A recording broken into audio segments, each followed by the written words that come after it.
sermones de San Juan María Vianney, el santo cura de Ars, sobre la restitución. Nada más justo ni más razonable que dar a Dios lo que es de Dios, y al prójimo lo que le es debido. Si todos los cristianos siguiesen este camino, ninguno de ellos se contaría entre los moradores del infierno. Todos poblarían el cielo. Quisiera Dios, nos dice el gran San Hilario, que nunca los hombres perdiesen de vista este precepto. Mas cuántos lo tienen por no escrito, pasan su vida engañando a uno y robando a otro. Nada más común que las injusticias, nada más raro que las restituciones. Mucha razón tenía el profeta Oseas al afirmar que la injusticia y el latrocinio cubrían la faz de la tierra, cual el diluvio que asoló el universo. Oseas 4:2. Desgraciadamente, los culpables abundan tanto como las personas que no quieren reconocerse tales. Dios mío, ¿cuántos ladrones nos revelará la muerte? Para convenceros de ello, voy ahora a mostraros,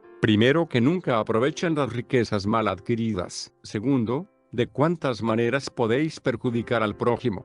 Tercero, de qué manera y a quién debéis restituir lo que no os pertenece. 1. Es tanta nuestra ceguera, que nos pasamos la vida buscando y atesorando unos bienes que, a pesar de todos nuestros esfuerzos, habremos de perder, mientras no dejamos escapar aquellos que podríamos conservar durante toda la eternidad. Las riquezas de este mundo solo desprecio merecen a los ojos de un cristiano. Y, en cambio, nosotros no hacemos más que correr tras ellas. Muy insensato es el hombre al obrar de una manera tan abiertamente contraria al fin por el cual Dios lo creó. Digo que los bienes mal adquiridos nunca enriquecerán a los que los poseen, antes al contrario, serán una fuente de maldición para toda su familia.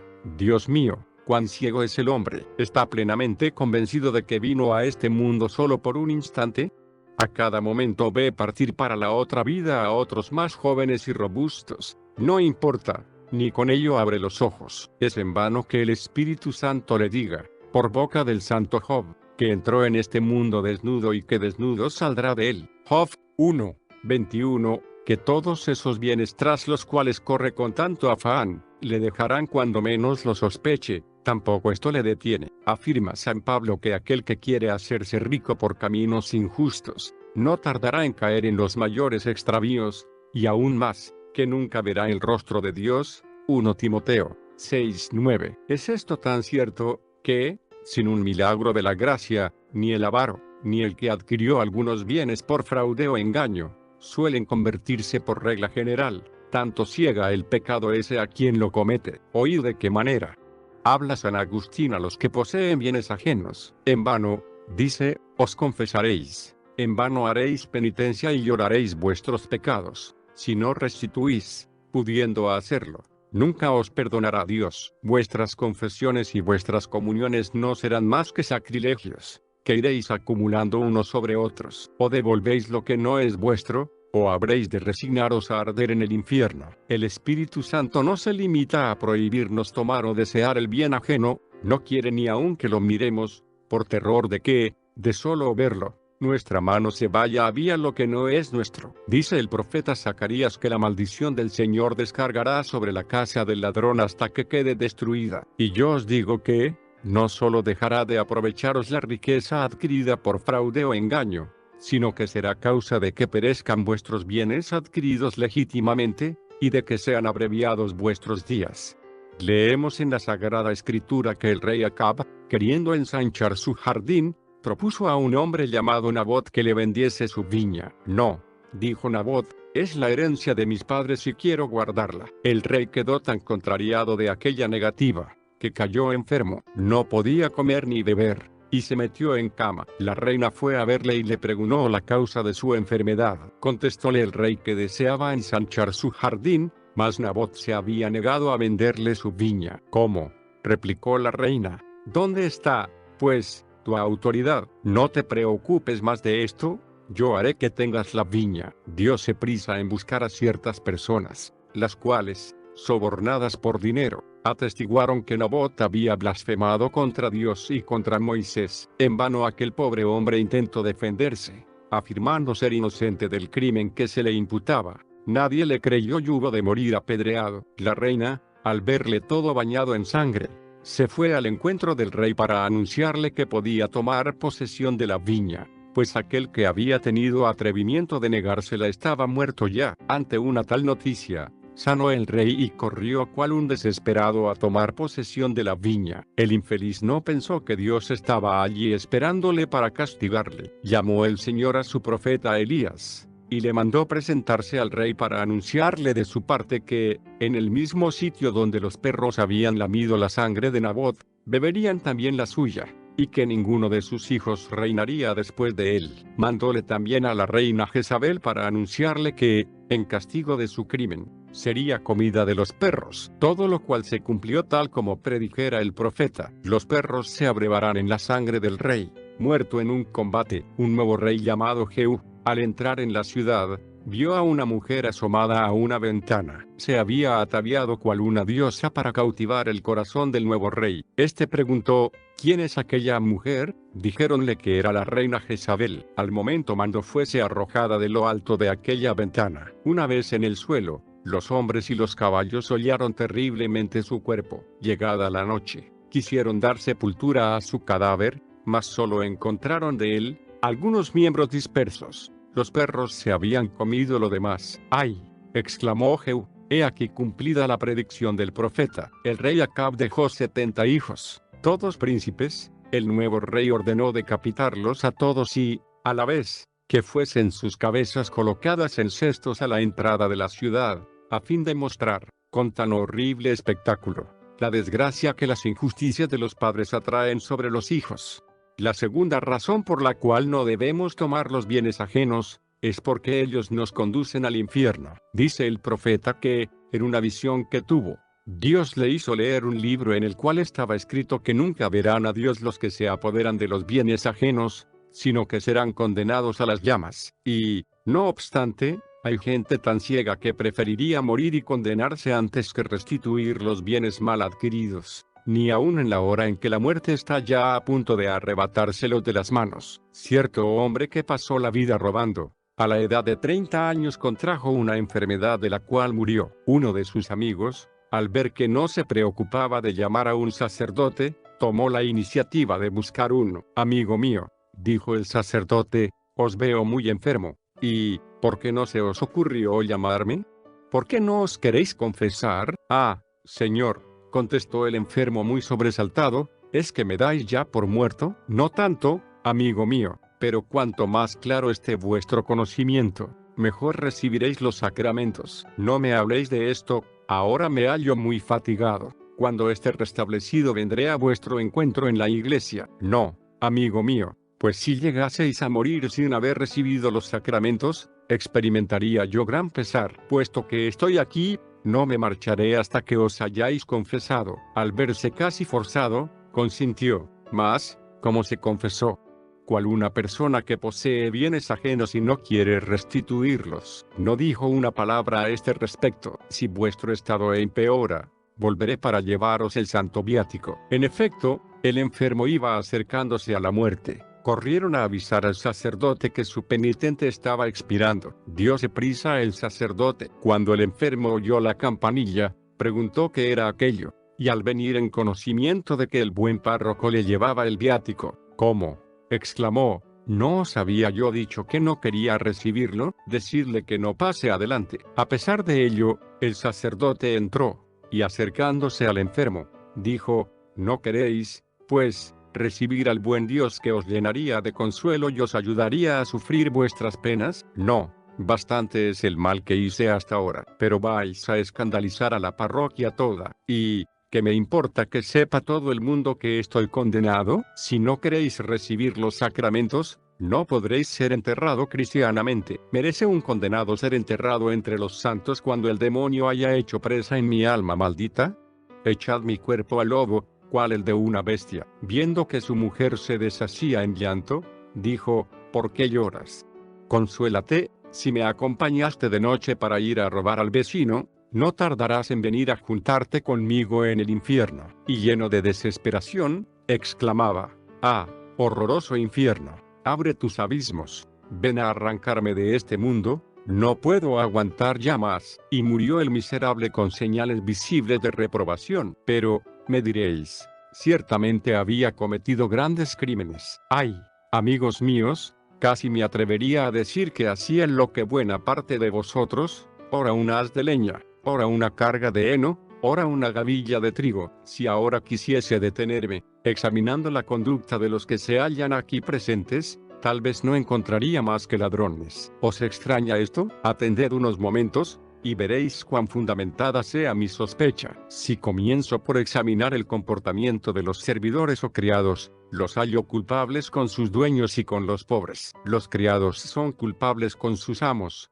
y, por consiguiente, están obligados a restituir, cuantas veces se tomaron mayor tiempo del necesario para descansar, o lo perdieron miserablemente en la taberna. Cuando dejaron perder o permitieron tomar cosas pertenecientes a sus dueños, pudiendo impedirlo igualmente, si un jornalero o dependiente, al contratarse, aseguró que era capaz de ejecutar determinados trabajos, sabiendo bien que no los hacía, ya por ignorancia, ya por falta de fuerzas.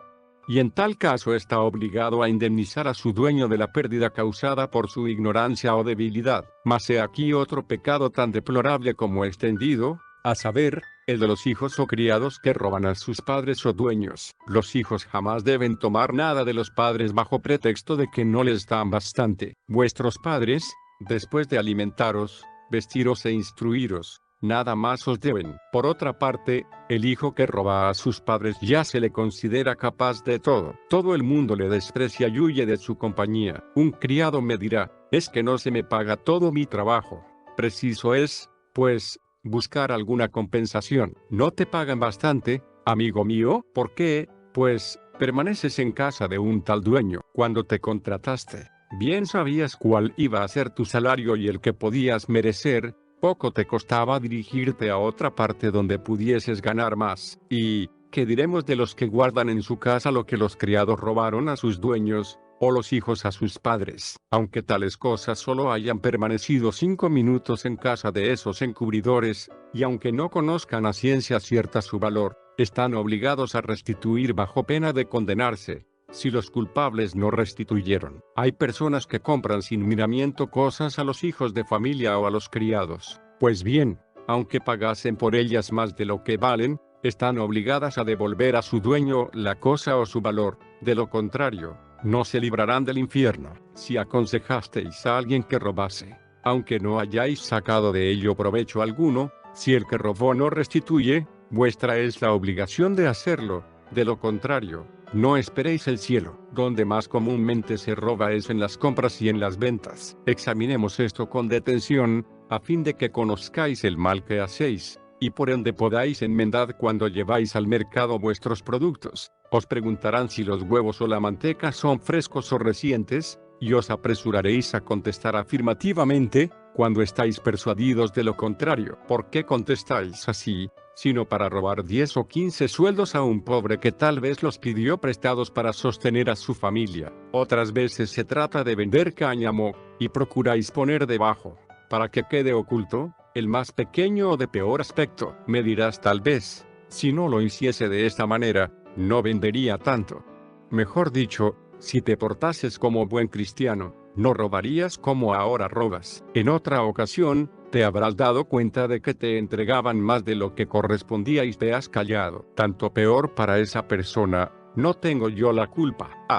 Amigo mío, día vendrá en que quizá te digan con mayor razón, tanto peor para ti. Una persona os querrá comprar trigo, vino o ganado. Os preguntará si aquel trigo es de buena cosecha. Sin titubear le aseguraréis que sí. El vino lo mezcláis con otro de mala calidad y lo vendéis por bueno. Si no os quieren creer, lo juráis. Y así, no una sola vez, sino 20 veces abandonáis vuestra alma al demonio. Amigo mío, no tienes que molestarte tanto para entregarte a él, mucho tiempo a que le perteneces. Este animal, os preguntarán también, ¿tiene algún defecto? No me engañéis. Acabo de pedir prestado este dinero. Si el negocio me falla, caigo en la miseria. Estad tranquilo, contestáis. Este animal es excelente. No me desprendo de él sin pesar. Si pudiese prescindir de él, no lo vendería. Y en realidad, solo lo vendéis porque no vale nada, porque no os sirve. Hago lo que hacen los demás, tanto peor para el que se deja engañar. Me sorprendieron a mí.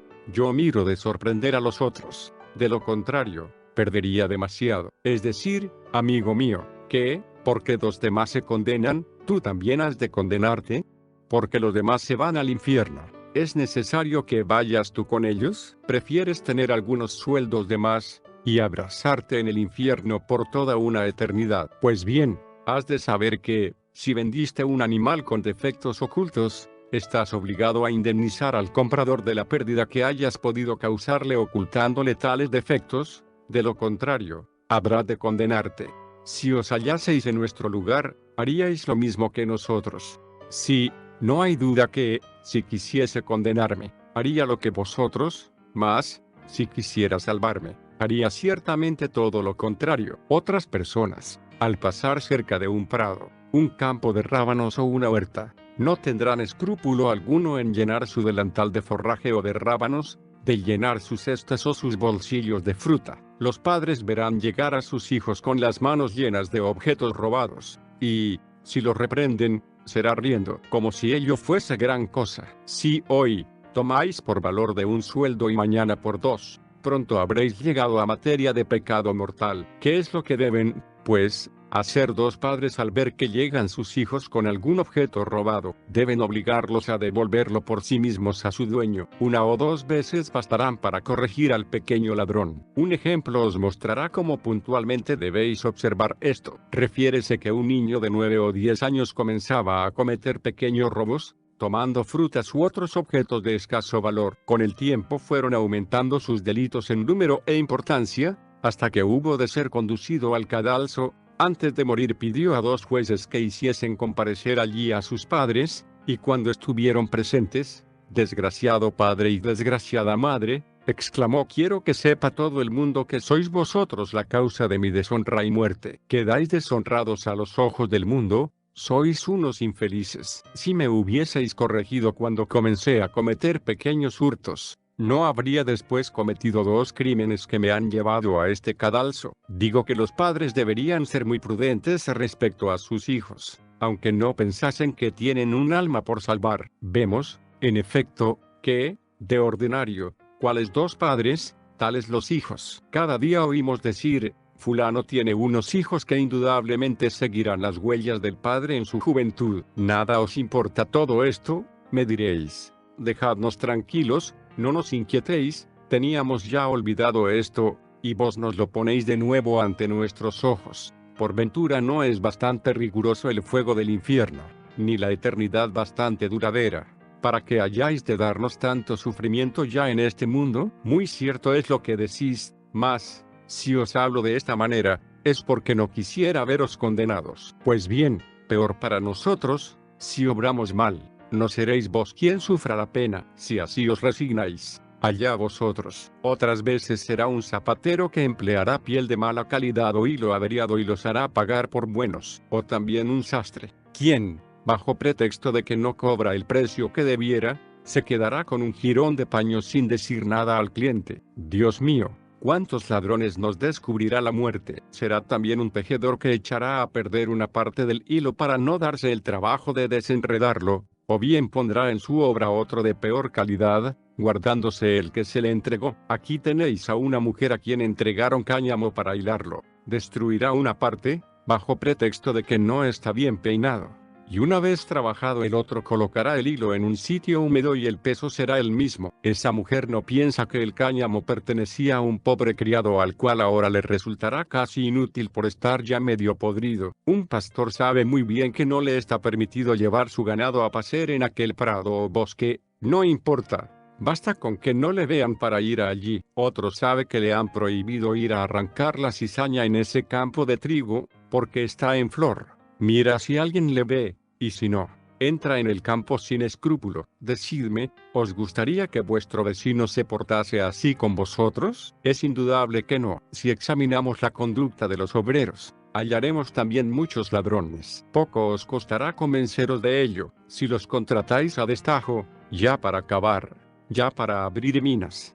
ya para cualquier otro trabajo, os harán una labor tan mala como precipitada, mas os la cobrarán por buena. Si los alquiláis a jornal, se limitarán a trabajar cuando el amo los contempla, y después se pondrán a charlar o a holgar. Un criado no pone escrúpulo alguno en recibir y obsequiar a sus amigos en ausencia de sus amos. sabiendo de cierto que ellos no lo permitirían. Otros, con el dinero ajeno, repartirán grandes limosnas, a fin de ser tenidos por personas caritativas. Mejor sería que las diesen de su salario, en vez de malgastarlo en frivolidades. Si hicisteis eso alguna vez, tened presente que estáis obligados a devolver todo cuanto fuera, o contra el consentimiento de los dueños lo que disteis a los pobres. Será tal vez un mayordomo, a quien el dueño encargó el cuidado y vigilancia de los demás trabajadores, el cual, a petición de estos, les reparte vino y otras cosas. Mas tenedlo presente, si ha sido diligente en dar, deberá ser diligente en devolver,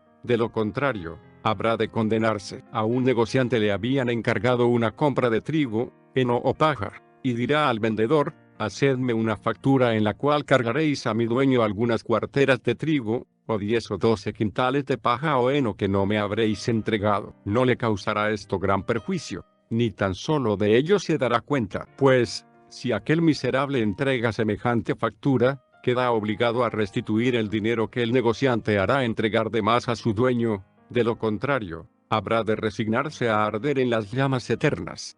Si nos fijamos ahora en los dueños, creo que tampoco dejaremos de hallar muchos ladrones. En efecto, ¿cuántos amos no entregan a sus criados todo el salario pactado? Y al acercarse a fin de año, hacen todos los posibles para que se vayan, a fin de no tenerles que pagar. Cuando muere una bestia, a pesar de todos los cuidados de quien la tiene a su cargo, le retienen de su salario el valor de la misma, de manera que un pobre mozo de labranza habrá trabajado todo un año sin ganar nada. ¿Cuántos, habiendo prometido tejer una tela, pondrán después peor hilo, o la harán más estrecha, o quizá harán esperar muchos años, hasta el punto que se impone demandarles ante los tribunales para que la entreguen? ¿Cuántos, finalmente, ya arando, ya segando o guadañando, se salen de los límites de su heredad, o bien cortan en terreno del vecino un renuevo o árbol joven para hacerse un mango de azadón, un atador de gavillas o una pieza para su cargo? ¿No tenía yo razón al deciros que, examinando detenidamente la conducta de la gente del mundo, solo hallaríamos aprovechados y ladrones? No dejéis, pues, de examinaros sobre cuanto acabamos de decir. ¿Oís el grito de vuestra conciencia? Apresuraos a reparar el día, ahora que tenéis tiempo, restituir al momento, si ello es posible, o a lo menos trabajad con todo esfuerzo para colocaros en estado de devolver lo final adquirido. Pensad también en declarar, al confesaros, cuántas veces os resististeis a restituir, cuando os hallabais en posibilidades para ello, pues, al inspiraros Dios tal pensamiento y resistir vosotros, fue lo mismo que resistir y despreciar la gracia divina. Os quiero hablar también de un robo muy común en las familias, en las que ciertos herederos, en la hora de la división de la herencia, ocultan sus bienes todo lo posible. ¿Es eso un verdadero latrocinio, que obliga a la restitución bajo pena de perderse eternamente? Bien os lo dije al empezar, nada tan común como la injusticia, y nada tan raro como la restitución, son contados, según habéis visto, los que no llevan carga alguna sobre su conciencia. Pues bien, ¿dónde están los que restituyen? No los veo en parte alguna. No obstante, aunque sea nuestra obligación devolver, bajo pena de condenación eterna, los bienes mal adquiridos, cuando cumplimos esta obligación, no deja a Dios de recompensarnos. Oíd un ejemplo de ello. Cierto panadero que durante muchos años había usado pesas y medidas falsas, deseando tranquilizar su conciencia, consultó a su confesor, el cual le dijo que durante cierto tiempo diese a los parroquianos un peso que excediese algo del justo. Enseguida corrió la voz y aumentó considerablemente su clientela, de manera que, si bien ganaba poco, Dios permitió que, al restituir, aumentase aún su fortuna. Ahora, diréis, sabremos conocer, a lo menos sumariamente, las maneras de dañar o perjudicar al prójimo. Mas, ¿cómo? ¿Y a quién debemos restituir? ¿Queréis restituir? Pues escuchadme un momento y lo sabréis. No habéis de contentaros con devolver la mitad, ni 3/4 partes. A seros posible, debéis devolverlo todo.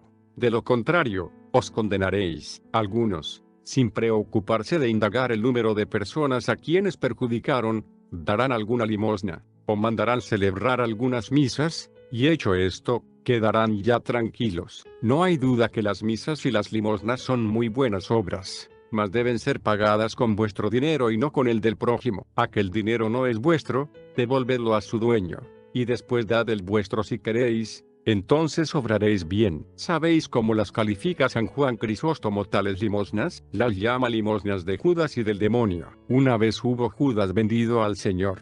Al verse condenado, corrió a devolver el dinero a los doctores. Estos, aunque muy avaros, no le quisieron aceptar. Compraron con él un campo para enterrar a los extranjeros.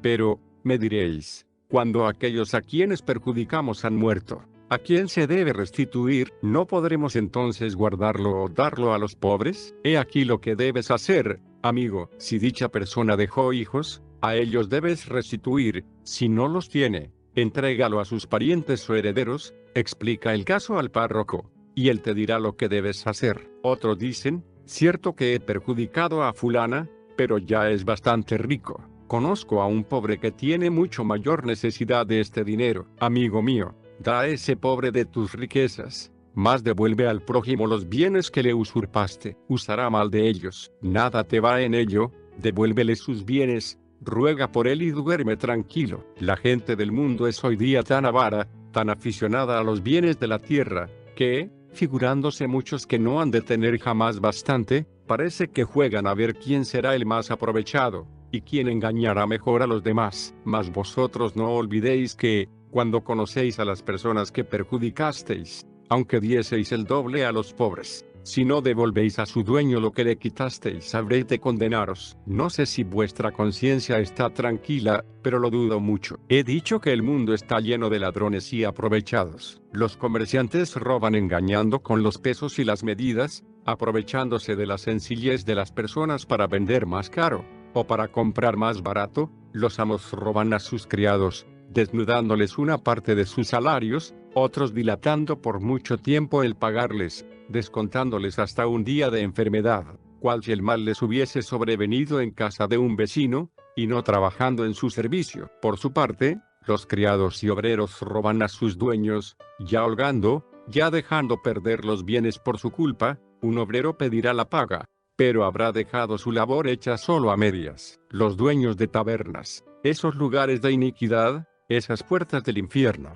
esos calvarios donde Jesucristo es constantemente crucificado, esas escuelas infernales donde Satán enseña su doctrina, donde se atenta continuamente a la religión y a las costumbres. Los taberneros, digo, roban el pan de una pobre mujer y sus hijos, vendiendo vino a esos borrachos que el domingo malgastan lo que ganaron durante la semana. El colono se aprovechará de 1000 cosas antes de realizar con su dueño la partición, sin dar después cuenta de ello. Dios mío, ¿en dónde estamos? ¿Cuántas cosas para examinar en la hora de la muerte? Si su conciencia les acusa con demasiada insistencia, esas gentes van en busca de un ministro del Señor, pero ellos quisieran obtener el perdón de su deuda. Mas, si se les obliga a restituir, hallarán 1000 pretextos para dar a entender que otros también les perjudicaron, por lo cual en aquel momento no pueden devolver lo que deben. Amigo mío, ¿estás seguro de que Dios se contentará con tus razones? Si quisieses cercenar algo de esas vanidades, de esas glotonerías, de esos juegos, si no acudieses con tanta frecuencia a la taberna o al baile, si procurases redoblar tu trabajo, pronto tendrías pagada una parte de tu deuda. Mas advierte, si no haces los posibles para devolver a cada cual lo que le debes, cualquiera que sea tu penitencia, no te librarás del infierno. No te quepa de ello la menor duda. Hay otros tan ciegos que confían en que sus hijos restituirán después de su muerte. Tus hijos, amigo mío, harán lo que tú haces. Además, ¿quieres que tus hijos procuren por tu alma mejor que tú mismo? Lo que te va a suceder es que te condenarás. Dime, ¿has por ventura reparado todas las pequeñas injusticias cometidas por tus padres? Buenas excusas hallaste para no hacerlo, y tus pobres padres están en el infierno por no haber restituido en vida, fiando demasiado en tu buena voluntad. Finalmente, para terminar de una vez, ¿cuántos hay entre los que me escuchan, a quienes sus padres encargaron, quizás hace ya unos 20 años, la distribución de ciertas limosnas, la celebración de algunas misas, y ninguno ha cumplido tal encargo? Otros negocios les han absorbido la atención, prefirieron ensanchar sus dominios, frecuentar las casas de juego y las tabernas, comprar cosas de vanidad para sus hijos. Refiere San Antonino que cierto usurero prefirió morir sin sacramentos a devolver lo que no era suyo. Tenía solo 2 hijos, uno temeroso de Dios y otro despreocupado. El que se preocupaba de la salvación de su alma quedó tan impresionado al ver el estado en que su padre muriera, que, después de haber empleado una parte de su fortuna en reparar las injusticias paternas, se hizo monje, para no pensar más que en Dios. El otro, por el contrario, disipó toda su fortuna en francachelas y murió de repente. Comunicaron la triste noticia al religioso, el cual púsose al instante en oración. Vio entonces en espíritu la tierra entreabierta, y en su centro un abismo profundo vomitando llamas. En medio de aquellas llamas vio a su padre y a su hermano abrazándose y maldiciéndose mutuamente. El padre maldecía al hijo, pues, queriendo dejarle muchos bienes, no había temido condenarse por él, y el hijo maldecía a su padre por los malos ejemplos que de él recibiera.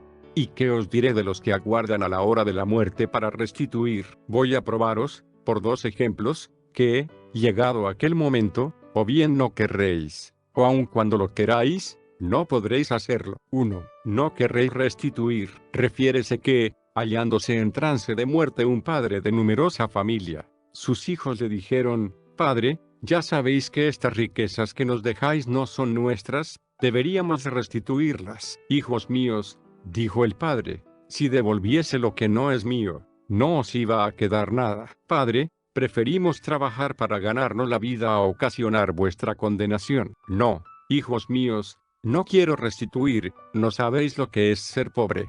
Si no restituís, iréis al infierno. No, no devolveré nada. Y murió como un réprobo. Dios mío, cuánto ciega al hombre el pecado de avaricia. 2. He dicho que, aunque lo queráis, en aquel momento se os hará imposible. Refiere un misionero que un padre, al conocer que se aproximaba su fin, se hizo acercar a sus hijos junto al lecho, y les habló así: Hijos míos, bien sabéis que he perjudicado a mucha gente. Si no devuelvo lo robado, estoy perdido. Id a buscar un notario para recibir mi última voluntad. ¿Cómo, padre?, le contestaron sus hijos. ¿Quisierais deshonraros a vos y a nosotros, haciéndoos pasar por una mala persona? ¿Quisierais reducirnos a la miseria, y enviarnos a mendigar el pan? Pero, hijos míos, si no restituyo, me condenaré. Uno de sus impíos hijos se atrevió a decirle: ¿Es decir, que teméis el infierno, padre? Vamos, que uno se acostumbra a todo, dentro de 8 días estaréis ya acostumbrado. Pues bien, ¿qué habremos de sacar de todo esto? Que estáis perdidamente ciegos. ¿Perdéis vuestras almas para dejar algunas pulgadas de tierra o algunos bienes de fortuna a vuestros hijos, quienes, lejos de agradecéroslo, se burlarán de vosotros, mientras estaréis ardiendo por ellos en el infierno? Terminemos, pues, diciendo que somos unos insensatos al no preocuparnos de otra cosa que de atesorar bienes, los cuales nos hacen desgraciados al adquirirlos, mientras los poseemos, cuando los abandonamos y hasta en la eternidad. Seamos más juiciosos, aficionémonos a esos bienes que nos seguirán en la otra vida y constituirán nuestra felicidad durante días sin fin.